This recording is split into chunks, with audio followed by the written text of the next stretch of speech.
There are rooms history doesn't want you to find, not because they're lost, because what happened inside them is too close, too recognizable. Below the feasting halls, below the chapels, below the places where lords asked God to forgive them, there were other rooms. Rooms with drains, rooms with chains worn smooth, not by time but by hands, pulling, for years. And if you believe what the old chronicles say, rooms with water, rooms with things living in the water. Medieval power wasn't subtle. It wasn't meant to be. The Lord above you, the one who ate at the long table, who heard Mass in his private chapel, who sat in his carved chair and called it justice. He needed you to understand one thing, that his reach had no floor. The word dungeon comes from donjon, the keep, the highest point. But by the 13th century, it had moved downward into the earth, into the dark. That wasn't an accident. The oubliette, from the French oublier, to forget, a vertical shaft, a trapdoor. You dropped a person in and you walked away. No execution, no trial, no record.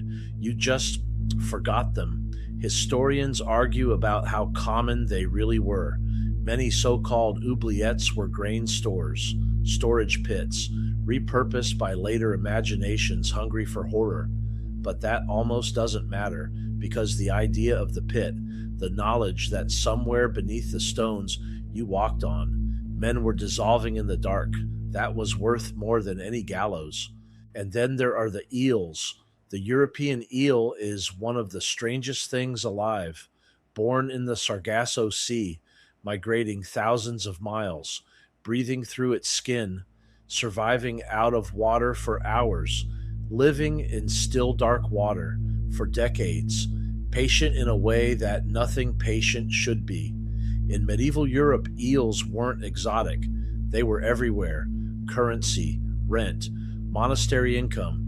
The Domesday Book is full of them. They were in every river, every ditch, every flooded cellar. And somewhere, in the space between what was written and what was only whispered, someone put a prisoner in the water with them. The accounts are thin, uncertain. 12th and 13th century chronicles from the Rhine Valley and the Low Countries. Elliptical references, never lingered over, describe punishment chambers beneath castle keeps, flooded cells. The eels weren't placed there as weapons. They were simply present. Whether anyone was ever restrained, whether the water was ever raised deliberately, the record doesn't say.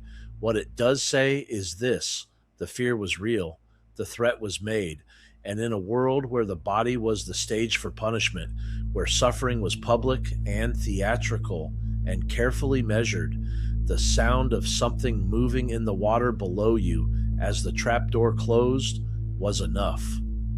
But we don't need legend. The documented history is dark enough. At Château Gaillard, Richard the Lionheart's fortress above the Seine, excavations found chambers that were, without question, long-term confinement spaces. No light, minimal air, stone floors wet from the chalk cliffs above. No dramatic torture, just the dark and time. At the Tower of London, a cell called Little Ease was built so its occupant could neither stand nor lie flat. Not a room, a box of stone shaped to the body's permanent discomfort. In the Salt Tower, prisoners carved their names into the walls. You can still read them. That's the thing that stays with me. Not the instruments, not the water, not the dark.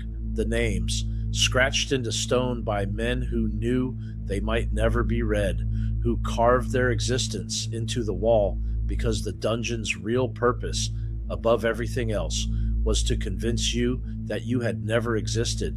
After the medieval period, the dungeon became a story. Chronicles grew, monastic accounts were retold and stretched. New devices appeared, baroque, elaborate, designed for maximum prolonged suffering. The Judas chair, the Iron Maiden. Historians now believe most of these are inventions. Later fabrications. The Iron Maiden almost certainly assembled in the 19th century from mismatched pieces, sold to a public that wanted medieval horror, and didn't ask too many questions. The real medieval appetite for punishment was practical. Torture, when officially sanctioned, was a legal procedure, recorded, witnessed, aimed at confession. There were rules, not out of mercy, because an unmarked death in an unmarked pit left no legal record, and powerful men needed records. The truly terrible things, the water rooms, the flooded cells, the things in the dark, those lived in the spaces between documentation, in the orders never written down, in the chambers never officially acknowledged, which is exactly why we can't be certain of them, and exactly why they endure. Here's what we know. The dungeons were real. The suffering was real.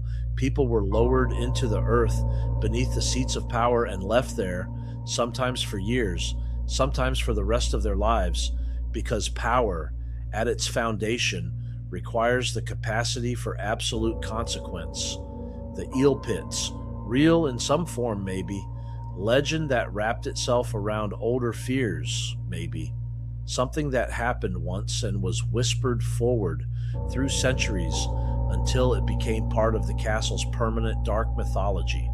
We can't say. The chronicle doesn't open every door it walks past, but the next time you stand at the edge of a stone shaft in some ruined keep and you look down into water you can't see the bottom of, listen, some rooms remember what happened in them, even after everything else is gone. If this chronicle found you, like and subscribe.